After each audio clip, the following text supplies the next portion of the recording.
Hi, my name is Jay Barney. I'm the Presidential Professor of Strategic Management.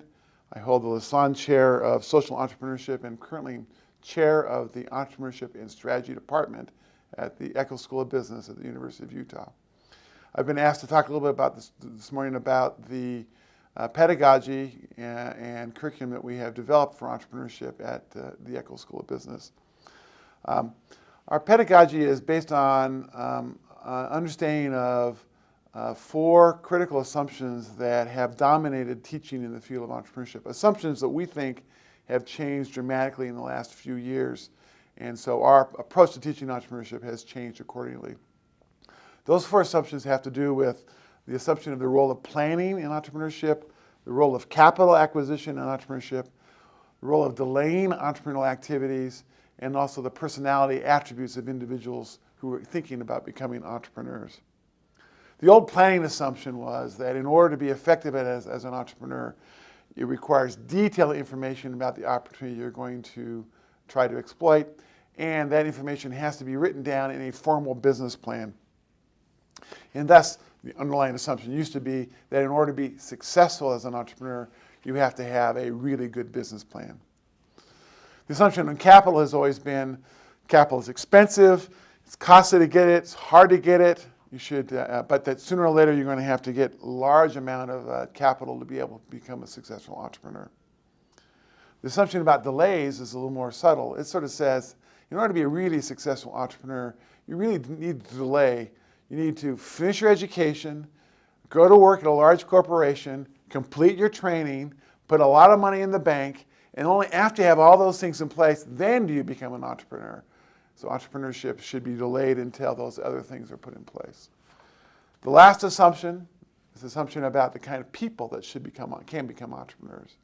The assumptions have always been that you have to be an extrovert, that you have to be willing to work by yourself, a lone wolf fighting against the world, that you have to be supremely self-confident, and for many people, that you have to be a man. It has to be that entrepreneurship is a largely male endeavor. We have found at the University of Utah that these four assumptions actually do not map onto entrepreneurship as it exists in the 21st century. And so we have rebuilt our pedagogy at the University of Utah, built around an alternative set of assumptions. Instead of assuming that we have to be really good at business planning, we teach our students how to experiment, learn, and pivot quickly. We create the opportunities through this methodology that we ultimately exploit. It's not that business planning is irrelevant, it's just that you don't want to spend too much time on a particular business plan because you know that through the experimenting, learning, and pivoting process, you're going to change the nature of that opportunity. Let's put it this way, we don't teach very much about business planning in our classes anymore. We teach about the scientific method. Hypothesis generation, hypothesis testing, adjusting theory, and moving forward in a rapid way that way. Second, with regard to expensive capital, we find that our students are able to start businesses today with either very little capital, or if they do need capital, it's relatively inexpensive. The assumption about delay, our model, our pedagogy says you don't delay to get ready, you get ready by not delaying. That is, we are going to turn it right around. We're going to put our students into a position where from the very beginning of their education, they are already being entrepreneurial. They're already acting as entrepreneurs. And that experience, we think, along with the content that we bring in the classes, helps prepare them more effectively. It's a form of learning by doing, and we want our students to learn quickly and to have that opportunity quickly in their educational process.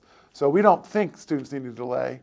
We encourage our students to start businesses while they're still in school. We encourage our students to start businesses before they work for a large corporation, or maybe even not work for a large corporation ever if that's their preference. We've also moved away from this lone wolf, a macho male entrepreneur story. Entrepreneurship, in fact, is a team sport. It's not an individual sport. Entrepreneurs work in teams. They have all different kinds of people, extroverts and introverts have to work on those teams together. The outgoing work together with those who are less outgoing. Those people collect great data. They work together in ways that create great insight about the organization. And it's not just for men, it's for women as well, and we're certainly making significant efforts to try to increase the number of women students in our programs.